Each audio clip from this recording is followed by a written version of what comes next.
মইতো নামানো এইবিলাক আক্ৰমণ কৰিব গৈ লাভ নাই মই মুখ্যমন্ত্ৰী থকা দিনলৈকে গৰু খুঁটিটো আক্ৰমণ কৰি যি পাব লাগে পাইছে বুঢ়া পাহাৰতো আক্ৰমণ কৰিব গৈ যি পাইছে আজিও আক্ৰমণ কৰিবলৈ গৈ যি পাব লাগে পাইছে আমাৰ ইয়াত কম্প্ৰমাইজৰ কথা নাই গতিকে কংগ্ৰেছ আহিলে 1,29,000 বিঘা মাটি উচ্ছেদ কৰিছিল তেওঁলোকে ঘূৰাই দিব লগত এটা ইন্দিৰা আৱাস প্ৰধানমন্ত্ৰী আৱাসৰ ঘৰো বনাই দিব স্কুলো বনাই দিব অসমীয়া মানুহে দুধদানি খাই বহি থাকিব লাগিব Rahul Gandhi himself is a foreign element. Why you need other foreign element? He himself is a foreign element. Every time he only goes to foreign, who knows where he goes? He is the main guy of George Soros.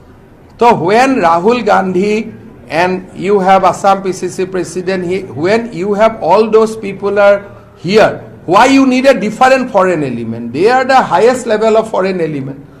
Why you need others?